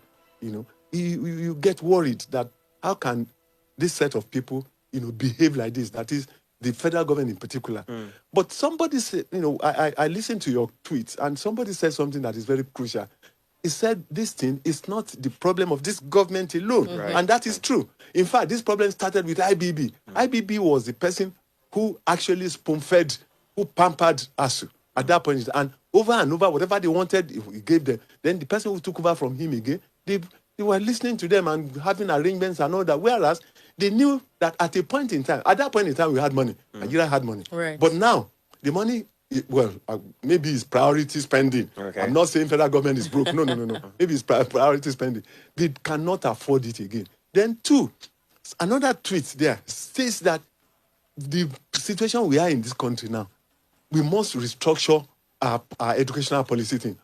How do I mean? 1, students must pay, however small it is. And if you have indigent students, there are facilities, you know, for loan, for scholarship, you know, for grants. Let's explore all that. That's what they do in other countries. For instance, big men, big companies, the Adenugas, the Dangotes of this world, elsewhere, they will sponsor, they will endow seats. They will do foundation so that for indigent students. Because the situation we are in now, the federal government cannot, I'm not holding forth for them the way going by borrowings and all that, I'm being candid, going by the amount of money. Even, I was shocked yesterday, the president was asking for debt forgiveness. I was going to come to that. Debt forgiveness again. Despite all the loans. All the loans we have taken. Why? Then it means something is wrong somewhere. What did we do with the forgiveness we had in the past? Because ordinarily, we shouldn't have accumulated that much. What would you have, attributed to why we needed to borrow? It's because of our petroleum area. We didn't manage it very well. I mean, bunkering, kidnapping and all along that area, stealing the petroleum money and losing tremendous amount of money. In fact, the amount we lose every day is up to 1 billion naira every day, either due to oil theft or bunkering or kidnapping and all these things, along that axis. So it's our problem. Then we have refused to industrialize. Look at Ajabukuta. It's another problem. Then agriculture. How much are we making out of it? Instead of producing here, we send raw material. That's an archaic thing. So that we are not even having enough money is because of it's systemic. So why borrow? So why are you asking for forgiveness? Which forgiveness are you asking for? When other countries that we started with are not in that bind again. Between 1960 and 1999, Harvard did a study on India, China, and Nigeria as developing countries. But lo and behold, we are the only one left in the lurch of underdevelopment now. Why? Because China has gone there. In fact, China is staring America in the face in everywhere. Technology and all that. India too. So look at us. We are down that debate. So it's surprising. It's surprising that we are now asking for their forgiveness. But back to the final question. What is it? What is the problem? The problem is us. The problem is us. Okay, let's move on and talk about I know you touched on it briefly, and I knew that was the next direction we're going to go to. The president asking for debt forgiveness. Yeah. Do you think? Well, in that valedictory speech, because this is his last as the president of the nation, there's going to be another commander-in-chief when the next one happens. He talked about the legacy of free and fair elections, which many will give to him because he's largely not interfered at the least. He didn't. With a lot of election results. But fairness to the president. In fairness to the president. Now, asking for that debt forgiveness, you've mentioned how a lot of things were not put in place to ensure the debt didn't even accumulate to start with. Right. Do you think these countries would accede and consider the request of the president? Even if you look at between 2015, how much debt did GEG leave behind? How much debt did he leave behind? He left behind 12 point something, billion dollars. What is it today? So the first Brutus is not in us, but in ourselves that we are underlings. There is no justification for it. And I'm not sure. In fact, the others will be laughing at us. The other member states that our president addressed yesterday will be laughing at us because we have everything. When you look at the massive benevolence of the Almighty God to Nigeria in terms of human resources, in terms of material resources, in terms, just mention it, it's only us that we have refused to do, the needful. So asking for that forgiveness, I'm not sure anybody will listen. We have to really, really look inward and do the needful. Although he mentioned so many things that he has done. Yes, in terms of relationship with other African countries, he mentioned Gambia, Guinea-Bissau, Chad, that they have gone to stabilize that place. No problem. When Yahya Jammeh refused to leave, I mean, he did in Guinea-Bissau, when there was coup and all that, he did. Even in Chad, when Idris Deby died and all that, he tried to stabilize the place. But apart from all that, then the electoral processes and all that, I think so many things are at fault. In fact, there was this request written by Olobodiyan, the DPD, former spokesperson. He wrote a letter, and that was September 21, 2021. He wrote to the United Nations and asked so many things that UN should ask, our president, so many areas. He talked about humanitarian crisis. He spoke about all this kidnapping and all the rest of it. He spoke about corruption. He spoke about the economic quagmire that we were in then and compared then to now. So all these speeches, more often than not, they don't reflect what happens in the house, in your country. And there's no supranational organization that can enforce anything. No supranational organization, nowhere, anywhere. They can only advise. Even, I'm sure they listened yesterday, forgetting that they have, all these countries have ambassadors in Nigeria. Right. So, I mean, I'm not sure. But if it's asking for a debt gap, giving it staggered payment, giving long concession for payment, I think that is allowed. In other words, I'm sure between 2023 and 2027, if we have people who would think outside the box, Nigeria might bounce back if they look at the area of agriculture, industrialization, real over-restructuring the country and doing something about oil reserves, and oil refinery and all that. I think we might be better. So they can stagger it, they can, spread it out. But forgiveness, I don't think anybody we have to proceed on the break shortly, but before we do, the legislature, the spotlight also has to be beamed on them when it comes to these accumulated debt. Because for what it's worth, the president doesn't just he doesn't take. He has to ask for permission from the House. Should Nigerians also not ask those legislators a lot of questions in this regard? In fact, you recall that I've mentioned it somewhere, maybe here, that more often than not, we believe so much in our government, the president of the country, the governors of the states, and we put so much pressure on them. The people we should put pressure on are the legislators elsewhere. Because when you talk of lawmaking, it's very important, it's crucial for any country. Because we are not in a banana republic. Nigeria is not a banana republic. So most of the things that are happening to this, some few weeks, last week, in fact, it's not up to a week now, 19 northern governors are saying, yes, we can now have state policing. How long have we been crying out about Akeredolu and the other southern governors have been saying, look, this is the only thing that can save this country. They refused because it's satisfying the desires of some people, of some sections. Right. What stops the National Assembly from legislating on it? The situation we are in now, let's spread it. Talk of restructuring. There are so many things. Give autonomy to local governments. Give power to the states. The states are the federating units. So many things that they ought to do, and they are not doing. So even all these educational policies we are talking about, they should. It's the legislature that we should be looking at. They have a fault in it because they are the ones. Recall that the Senate President said, Mr. President, this 9th Assembly, whatever you want, we will do. And that's what they've been doing. Okay. So we need to check that through elections into the National Assembly. All right. We'll proceed on that break now. When we come back, we'll still look at one or two more stories and open up the phone line so you can be a part of the conversation. So stay with us here. Don't dare touch that dial. It's Splash, your integrity station. àṣeyọrí gan làgbà iṣẹ́ gbogbo aláṣeyọrí ayọ̀ aláṣeyọrí classroom and property limited lónìí ọ̀pọ̀ ilẹ̀ wọn ti di wámútìrẹ́ báyìí lórí owó tí kò ga ju ara lọ randa extension hilltop máwùkọ́ àti kọbapẹ́ 100,000 ní plọ́ọ̀tì yìí bẹ́ẹ̀ sì ni lóko wọn ti di ọ̀pọ̀ yùkẹ́ mo lọ́kẹ̀dẹ̀ 25,000 ní plọ́ọ̀tì kan bẹ̀ kọbapẹ́ alábàtà òṣìẹ̀lẹ̀ 30,000 ní plọ́ọ̀tì ẹ̀ra plọ́ọ̀tì mẹ́ta kẹ́ẹ̀gbá ìdajì sí bó sì jẹ́ ékalẹ̀ra odidi lẹ́gbàsí pẹ̀lú ọ̀pọ̀lọpọ̀ àǹfààní tẹ́ẹ̀jẹ̀ lórí ilé oko wọn torí pé àwọn onírà àti onímọ̀ ìjìnlẹ̀ ti wà níkàlẹ̀ láti là ń lọ́yẹ̀ lórí ìkan tẹ́ gbèsè ilé oko tẹ́ bára 4 mọ̀túndì abiolawe ilégoro daily express furniture ni wọ́n wà ọlọ́ṣogbo abẹ́òkúta Ogun State 08033086557 08033086557 lóòótọ́ àṣeyọrí gan làgbà iṣẹ́ bẹ́ẹ̀ ń bá ń bá wa ná dandan ní kẹ́ láṣeyọrí ayọ̀ lọ́dọ̀ tiwa. ọgbọ̀n ọjọ́ oṣù kẹsàn-án làǹfààní yìí ó parí o.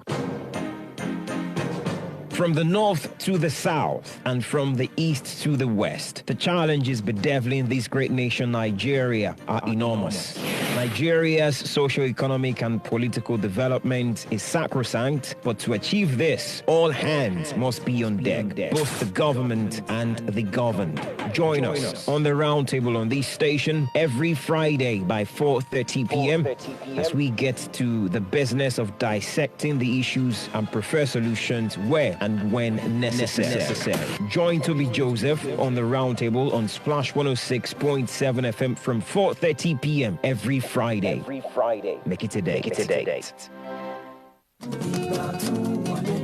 ABR ọ̀rẹ́ àgbẹ̀ àbísúyọ lóko bọ̀ pàdé wọ́n ní ẹ ò gbọ́dọ̀ kárí ẹ̀ lórí ìgbọ̀ ọ̀tún pàápàá àǹfààní tó gbọ́mọpọ̀ dáadáa ilẹ̀ oko mo lọ́gẹ̀dẹ̀ orílẹ̀ ìlúgùn ọlọ́run dá 25,000 ní plọ́ọ̀tì báyìí ẹ ra plọ́ọ̀tì mẹ́ta kẹ́ẹ̀gbá ìdajì sí i bó sì jẹ́ éèkà lẹ́ra ẹ gba plọ́ọ̀tì kan sí i ilẹ̀ àgbẹ̀ kọ́bapá alábàtà ọ̀pẹ́jì 30,000 per plot bẹ́ẹ̀ bára plọ́ọ̀tì mẹ́ta ìdajì lẹ́gbà sí i bó sì jẹ́ éèkà lẹ́ra ẹ ó gbòdìdì kan sí i àwọn onírà ti wà ńlẹ̀ láti ra èrè oko yín 39 NTA Road ọgbẹ̀ Abẹ́òkúta 08033706236 08033706236 ABR ọ̀rẹ́ àgbẹ̀ àbísúyọ lóko bọ̀kọ̀ ìgbọ̀tún fáwọn àgbẹ̀.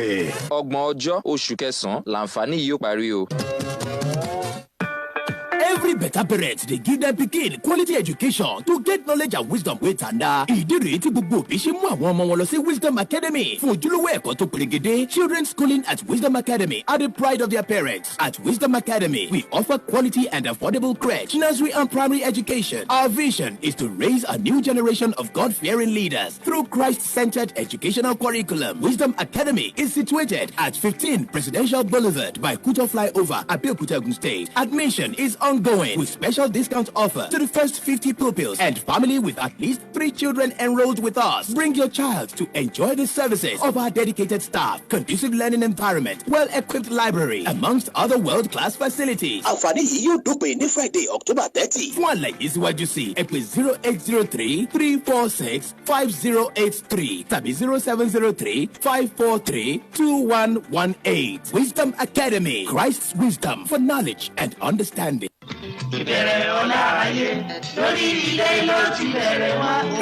gbogbo wa láwùjọ onílẹ̀ lágbára Ọlọ́run pẹ̀lú ìrànlọ́wọ́ Fractus Family Estate and Investment Limited. Lásìkò easy way to become a landlord promo yìí. Ìrọ̀rùn ni gbogbo wa fi di onílẹ̀ lórí. Ilẹ̀ wa ní Divine Glory ní Pàkújọ Bàdàòkò àti Diamond Estate nítòsí Buhari Estate pẹ̀lú Palm Avenue behind Government Workers Estate Kọ̀bàpẹ́ 500,000 naira ní plọ̀tì kan níbi mẹ́tẹ̀ẹ̀ta yìí. Tó o bá sanwó ẹ̀tọ́ lẹ̀kọ́ náà wà á gba 500 blocks. Tó o bá san díẹ̀díẹ̀ 200 blocks ló máa gbà. Ilẹ̀ Divine Grace ní Rounda 150,000 naira ní. Ilẹ̀ oko ní Ọbádàjẹmí 35,000 naira. Tó o bá ra 3 plots nínú àwọn ilẹ̀ méjèèjì yìí. Wà á tún gba half plot sí lọ́fẹ̀ẹ́. Tó o bá ra éka kan odindi plot ilẹ̀ kan ló máa gbà sí o. Láti àkókò yìí títí di ìparí oṣù yìí ni promo yìí. Láti pẹ̀lú jẹ́ àǹfààní easy way to become a landlord promo yìí. Tètè kàn sí ọ́fíìsì Fractus Family Estate and Investment Limited tó wà ní Jídé Jones Way lẹ́gbẹ̀ẹ́ Aira Kitchen Òkèlèwọ̀ Abẹ́òkúta. Hello Fractus 0702 5636 0702 5636. Má sọ̀rọ̀ alẹ̀ ṣá ìfọ̀kànbalẹ̀ ní kó ra. Splash FM 106.7. Panorama. Panorama. Panorama. Panorama. Panorama. Panorama on Splash 106.7 FM.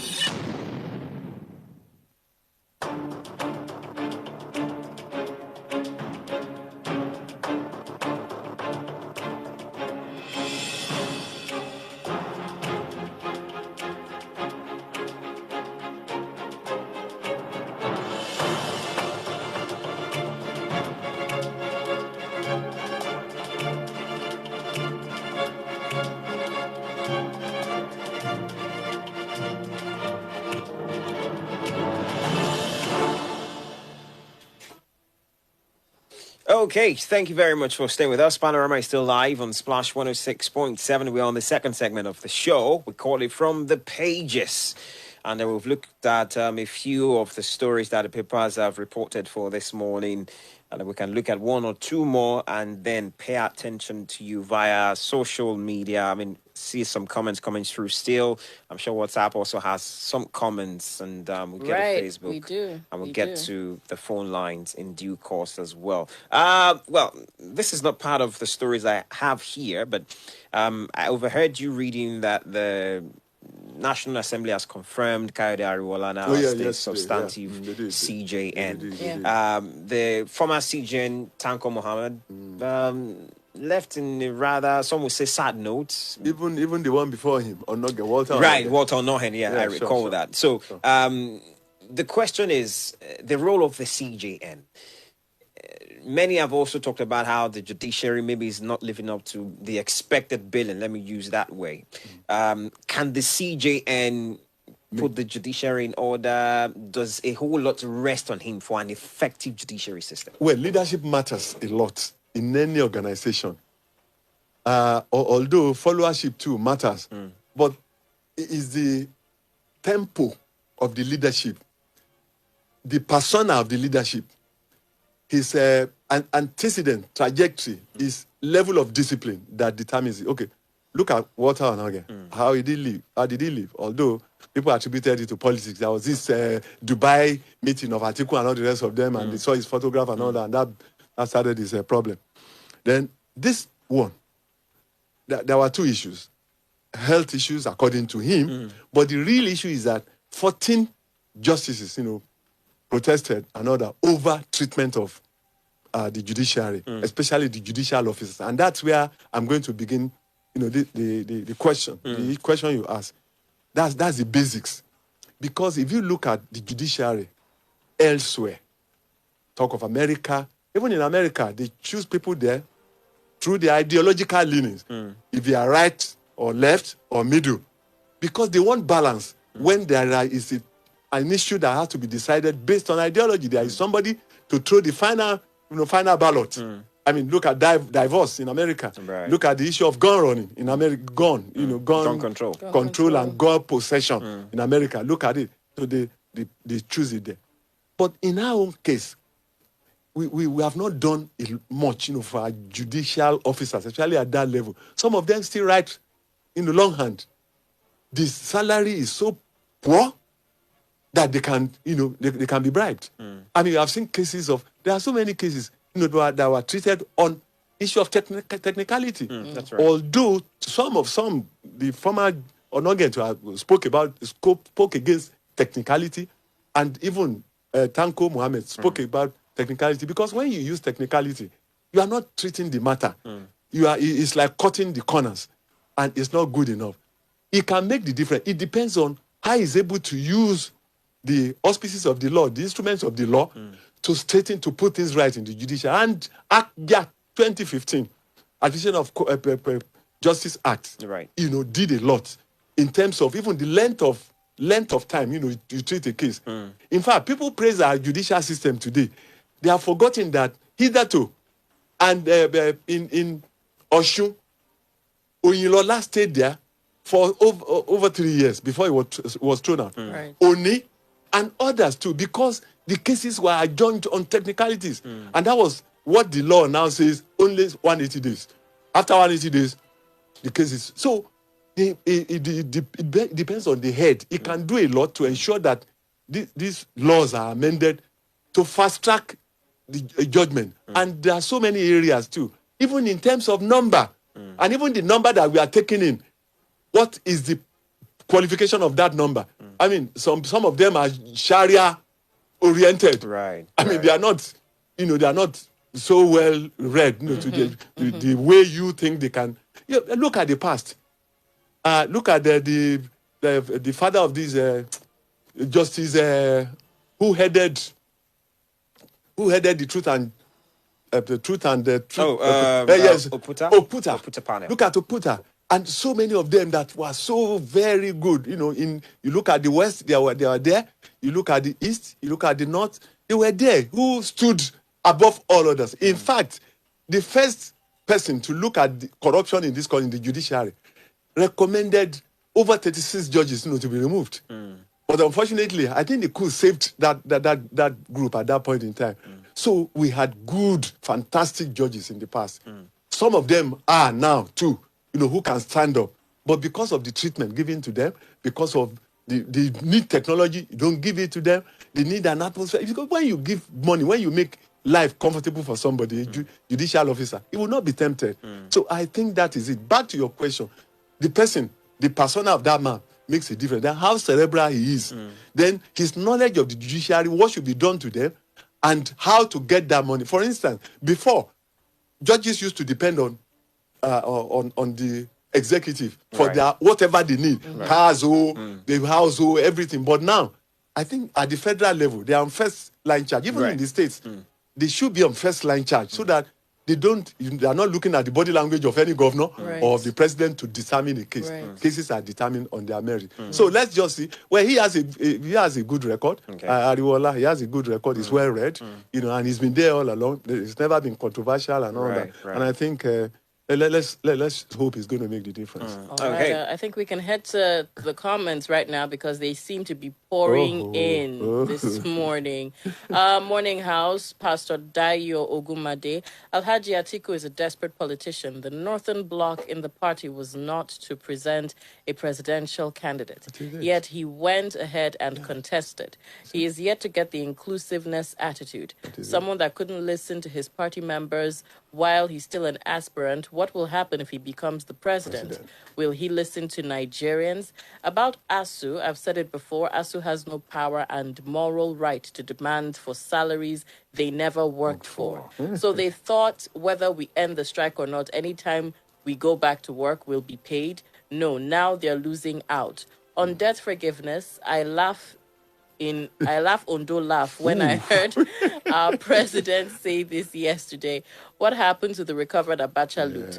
Why railway lines to Niger Republic? What is the economic gain? It is just wastage. What is the economic gain of the billions of naira spent on the SUV jeeps donated to other countries? How about millions of dollars donated to countries that are even more prudent than Nigeria? This government is just a prodigal son. Debt forgiveness call. Debt forgetfulness. All right. Good morning, Splash FM. I'm always happy whenever I hear your guest on radio based on his submissions. I believe that refers to you, sir. Yeah, Eddie. thank you. Let me ask our guest this question. Is there anyone above the law? If ASU is proving too big overfed governments, let me advise them not to try such with the law. The law has ordered them to go back to work, and you are saying what we don't know. Our youths have been on the streets roaming about since over 7 months now. Remember, an idle hand is the devil's workshop. We are tired of staying at home. That's Saint from Obantoko. I have to read this comment because I've been ordered to. Kayode from Obantoko says, while I'll fault the government for majority of this brouhaha between ASU and the federal government because of the poor budgetary allocation to education, we cannot deny that corruption exists amongst lecturers and in the academia, generally. We've seen cases of lecturers lecturing, or we have cases of lecturers lecturing in about 4 other universities apart from their primary university.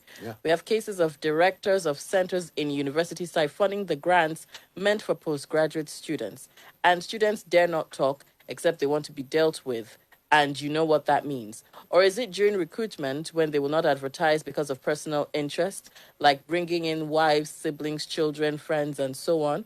But do it low-key, and after conclusion of the entire process, you begin to see posts about the recruitment which they'll debunk. A federal university around Abeokuta did that lately. All these, amongst others too, must be looked into. Just recently, the child of the ASU chairman graduated from an institution abroad, and the father is saying he's fighting for Nigerian students. Blatant lie. They're fighting for their pockets. That's not to say there are no good people in the academia, but they are not as much as the corrupt. All right, I believe I've been justified by reading that comment. I was asked to read the comment. Yes, because I know the reason why, because more often than not, the blame goes to the government. And this is an opportunity, for people to know, for us to, and all of us, listening, to know that it takes two to tango. Yes, the government has fault of reneging on agreements. I agree. But there are so many things on the campuses too that he mentioned. So many people have, I know most of the things he mentioned, but people will not agree. Say it's government that is not reneging on agreements. And I think it's a very good point. Okay. I should also maybe do some sort of disclaimer. The person that mentioned laughing Undo, please leave Undo. Just leave us alone in peace. Let him laugh in the garden. I mean, that's more welcome. Okay. All right, let's get to comments on the Facebook straight away. Peter Bolajo Idele is saying, honestly, I don't see any justification for what Wike and his so-called allies are doing. And please, can you answer me? And this is like a question now. Why is it that Wike had not thrown any jab at Tambuwal? Who is the root cause of this crisis? Or is it a case of who I can beat or who I would look for? Please, if Atiku lose, heaven will not fall. Very soon, Wike too will become a name on the past. But I mean, it's Tambuwal the root cause. No. I bet Wike had mentioned Tambuwal. In fact, that has been his grouse. He said Tambuwal after addressing the convention. He came back. He was given an opportunity to come back the second time and announce that his supporters should give their votes, to Atiku. In fact, he's already in court over that issue. So he's mentioned Wike. Okay. All right. So there's a clarification you need to hear, Peter. Let's get to another one that he sent much more later. He says, I think somebody should remind Wike that nothing lasts forever. Duke, Fayose, Ghana, George were once powerful people in their own times. Wike too will soon become follow. Okay, Don Skipo Hernandez says, these to our leaders, the children of the poor you refuse to give education, would not let your children have peace of mind. That's very true. No, that's true. Okay, nothing of note on Twitter just yet, so let's oblige people who want to reach us via the telephone lines 0704 400 1067 or 817 444 1067, as well as 0705 050 1067. Good morning. Thanks for calling us. What's your name? Good morning, Benga. Good morning to you, sir. Good morning, Mr. Eddie. Good morning. You can hear you. Just go on. Yeah, this is Engineer Tayo Adeniro. Engineer Adeniro, please go on. Please, I want to quickly chip on two things. Concerning the judiciary, I want to congratulate Mr. Kehinde Damilola. But I just want Mr. Eddie to clear two things for me. What has Mr. Tanku achieved under his regime?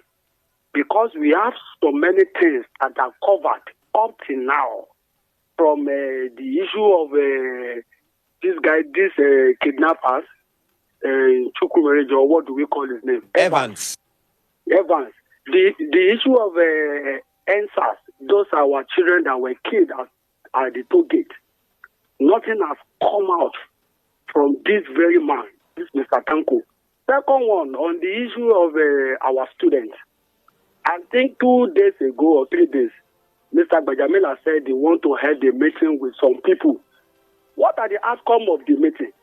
The next thing is we heard from the Federal High Court that the ASU should go and resume by force. Is that the outcome of the meeting? It's unfortunate that we find ourselves in this kind of environment. Thank you, my brother. Thanks a lot for calling us. But for clarification reason, it was the National Industrial Court that ordered ASU to go back to work. And that's where issues relating to work, places, whether it's private or government, it's that's what they get addressed. Okay, so he asked the question about what demand has achieved. What Tanko Mohammed. Although Evans's case preceded. That of Tanko Mohammed. Yes. So it wasn't Tanko Mohammed that was there at that point in time. I think it was not even on Oge. It wasn't on Oge. It wasn't on Oge. It was 2014 or so. 2014, so it has dated back. It dated back, too. So it's nobody's fault, that Evans's case, dragged for this long. For this long, because when you talk of judiciary, there are so many technicalities, there are so many issues. There are issues relating to human rights. Because even like the law says, you can't keep somebody for more than 48 hours. But more often than not, if you go back to court, the government can even, the court can say, keep him for 60 days. That's right. That is happening to Mamu. Now, the link, between the kidnappers and government. So that's it. It's not the fault of whoever, the Onoge or Tanko Mohammed. Tanko, But I think the problem militating against having the kind of special courts that are being asked for. One, the issue of people who run foul of the electoral laws. People who misbehave during elections, electoral offenses commission and all that. That one is there, and so many that people have been asked for to ensure that cases are done fast and just, because when cases drag on for too long, then justice is denied. So that's the point. Okay, there's a question here on Twitter. We'll get back to the phone lines very shortly. Good morning, Splash FM. Please help me ask the guest in the studio this question. Is it possible for a university to issue certificates to someone without the school stamp or seal on it? And then second question, does school issue certificates on Saturday? Depends on the institution you're trying to Well, I don't know, because but the established ones. In fact, you can, if you look at your certificates, whether the two I know, if you are an Ife, right? You'll even see the stamp, the seal, there. Yes. Not only that, then the registrar will sign, or could sign for me, and the vice chancellor will sign. So if anything short of that, it's fake. I do believe that question was meant for the NANS chairman that was here. Oh, okay. All right, a comment on WhatsApp right now. Wike is a drowning man and on his own. In 2021, the issue of zoning was raised. Wike kicked against zoning and said the party is interested in winning and not zoning. The same Wike removed Uche Secondus and influenced IU's emergence just to pave way for his wet dream of Bode George. Bode George waited until he lost the lobby for BOT chairman to Adolphus Mwabara before he joined Wike in singing IU Must Go. What does Wike want? What dagger? Tambuwal met with Wike more than twice before the election based on who will step down for each other. Instead, Wike insulted him and went on TV to say, in quote, they want to guy a whole guy man, end quote. Secondly, Wike was the first person Tambuwal told about his ambition. This is from Hiyanu Richard. Well, the simple answer is this. In politics, no permanent friend, no permanent enemy, but permanent interest. At any point in time, people will canvass their interests. I'm sure if Atiku were not involved, he may be talking of zoning to the south, because that has been the policy of that. It's even in the constitution of the PDP. So, but Atiku knows he's going to be 80 very soon. If he fails this time around, he has no other time to run again. Although in other climes he can. Joe Biden is 80. Ronald Reagan, and not the rest. So it happens. In fact, there was one in one country, almost 90, Malaysia, and the man. So if I mean, people love him. Okay, let's take about 3 more calls and we'll wrap it all up. You have a minute. What's your name? Good morning. Good morning. Good morning. Tajudeen from Agbo. Tajudeen, 1 minute. Okay, yeah. Good morning, CDC. Good morning, sir. Good morning. I want you to please just give your opinion about the way at which NANS is going about the business of making the agitations known. Just your opinion. Thank you, sir. Eddie, I know. Thank you so much. All right. So, how NANS is going about the agitations? I said something off the mic, that when we were in the university, our problem was ourselves, because we were more external. When Angola, went to MPLA and Murtala Muhammad was killed, we thought, and we went out and they will shut the university. But these days, it's from, outside, and they are being kicked out. How? I don't see how NAN can handle it.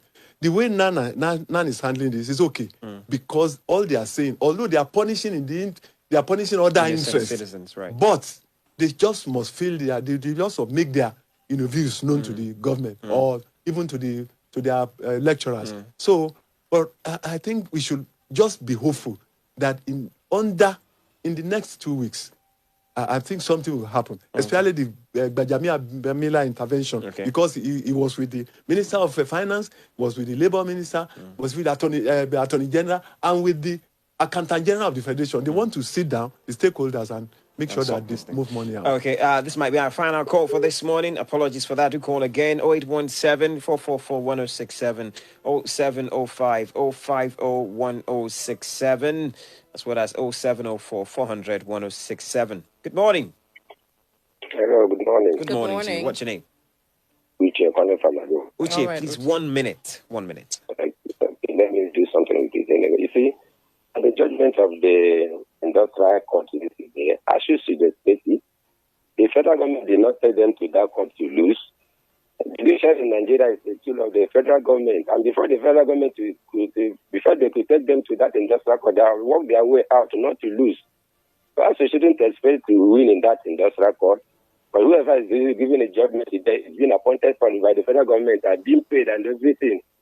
In a country where your president will give you the outcome of a case that's not even taken to court, your president will be going to tell the foreign matter that a particular person will not get the bail, whereas the court have not decided yet. So what do last expect? As we wouldn't expect any much other than to accept their fate. Maybe if they want to appeal, they can still go there and appeal the case. Thank you. That's just the contribution. All right. Thanks a lot, Uche, for calling us. We have to go. We're pressed for time now. I'm actually out of time. Saidi, I know. Thank you so much for coming this morning. Another call just came through, but apologies, we cannot take you right about now. So tomorrow, Boyega and Miriam will be here, so you can join them from 8 o'clock as they will have something that is also of interest on the front burner once again. Have a fantastic day. My name is Benga Fayil. I am Odera Otaru. Enjoy the rest of your day.